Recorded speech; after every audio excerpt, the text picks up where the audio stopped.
Hey guys, it's me, Mr. Cheese Gaming here, and welcome back to more of Let's Play Pokemon Emerald.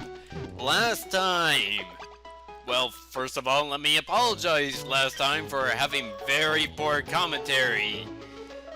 Which is ironic because I'm recording this immediately after the previous part. It's just been a very long day, shopping with my parents and all that. But anyways, we gone to Shoal Cave and collected a little bit of Soul Salt, and I explained the mechanics of Shoal Cave. In this part, we're actually gonna do a lot more. Specifically, we're gonna head off south to Route 126, and there's a bunch of trainers I forgot to find. And I'm so gonna regret not buying repels. So, hold on guys, 1 second.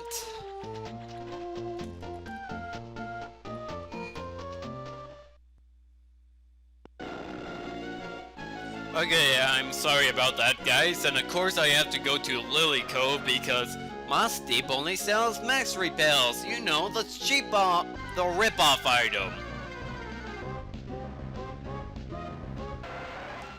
One tile into the water and I get attacked by an under-leveled jellyfish.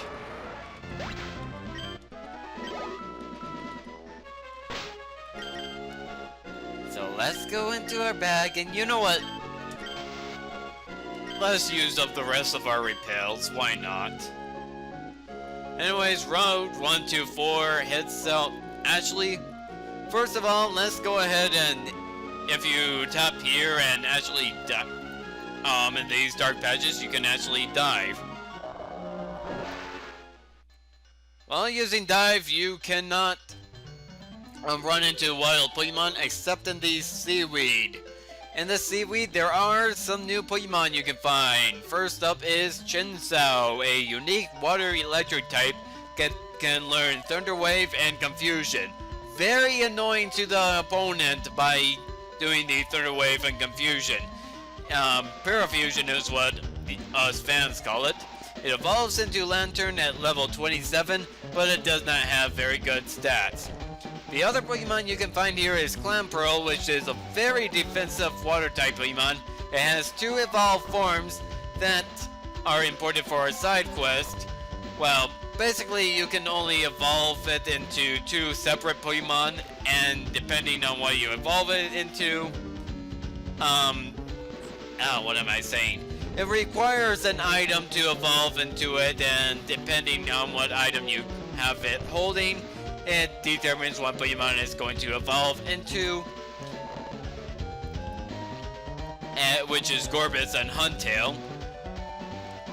And finally we have Relicanth, which is a rock water type that is very defensive. I prefer my water ground Swampert, however, it is very important for side quests. Very. So, I recommend you have the dive ball because this works best when you're using dive like this. Anyways, use dive again to return to the surface. Whenever you see these patches of light, I will be catching a Relicanth, but I'm gonna have to do that off screen. Now, trainers down there, which are completely pointless, and right, there are trainers down there that I have to fight and repel were off. Like I said, I might well use these repels up.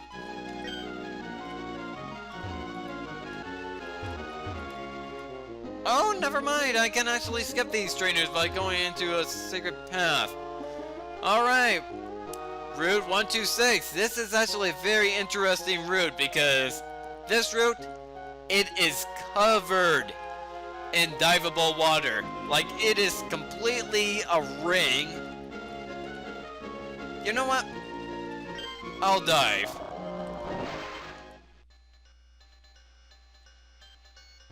Bad place to die, but as you can see from the outside, it is a big ring around everything.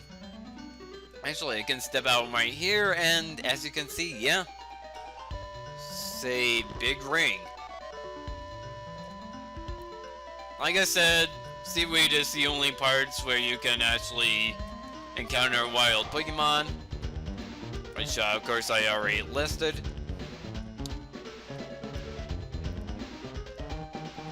And here's some patches that you actually require to go through. And right here in these dark patches you can find items. Like the big pearl I just found. Now down here, there is a cave. There is actually a new town in the game right through that cave. However, I'm not gonna go into that town for another few parts. That's not to say that there are not any interesting things around that area. Also, don't you think it's kind of interesting that they would have a town only accessible through dive and fly, but you have to visit the town first in order to fly to it? I believe there is some light up here somewhere. Is there? Let's try using dive. It should work.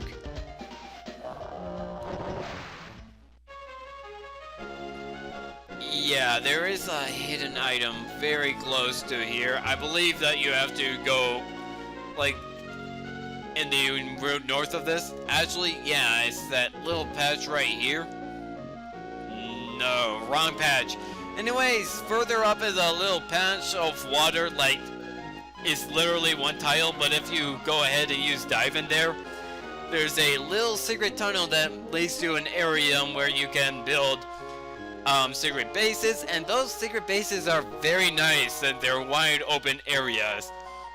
Of course, secret bases are worthless here, but they are reused in the remakes for super secret bases. So if you want a nice wide secret base, go ahead and use it. Decorate it as you want. This area actually has a lot of very good secret bases.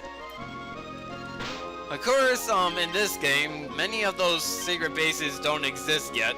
Like, in areas down here and over here, there are plenty of secret bases, but these areas are completely blocked off in the earlier games.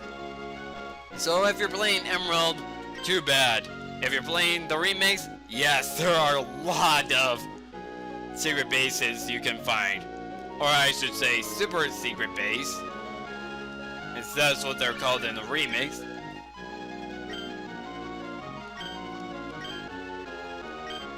I forgot. I've not forgotten your dazzling techniques. I do hope for a rematch. Very nice, so we already got somebody who wants to rematch us. Very nice. Now, seriously, isn't there a nice area where patch of light? Actually, I think I'm just going south of that one town, and if you look at the map, you'll actually find that that place that I'm talking about is Sutopolis City. Why did they build a city in an area that's only accessible through scuba diving? I'm not sure. What's interesting is that you don't have to worry about being underwater for long periods of times like in Zelda and Mario, because you can breathe underwater. Never explained in Emerald, but in the remakes they finally explained it by having Steven give you the scuba gear. That's pretty much it for this area.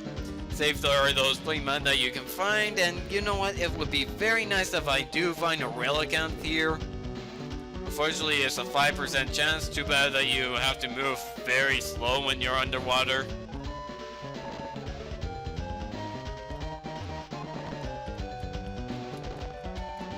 Yeah, it doesn't seem like there's a very high chance of me encountering Pokemon.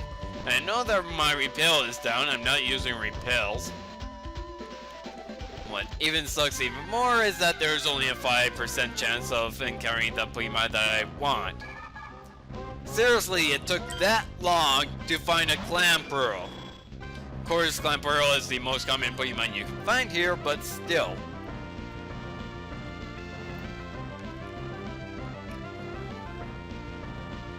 Or maybe Chinchou is most common.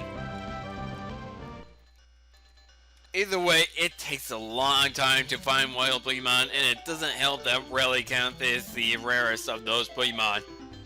Either way, it's better to just go ahead and leave this area, and for me, I'll try to find a Relicanth off screen because it is a very, very good side quest, and it requires a Relicanth and a Wailord.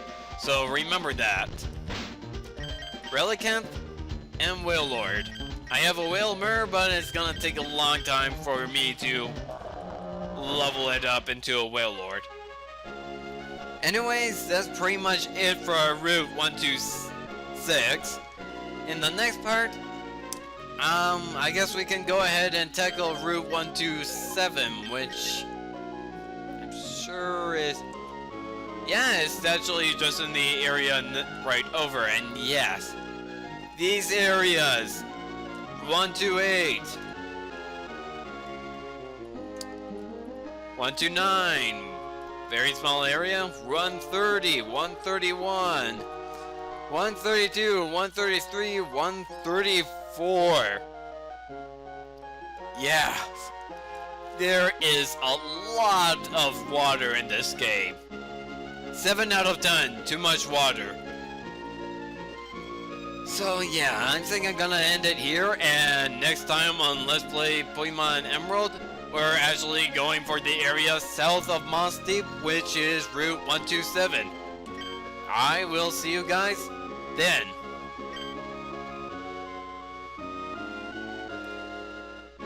Also, the surf music is very nice. So is the dive music. Can't believe I used to dislike this music.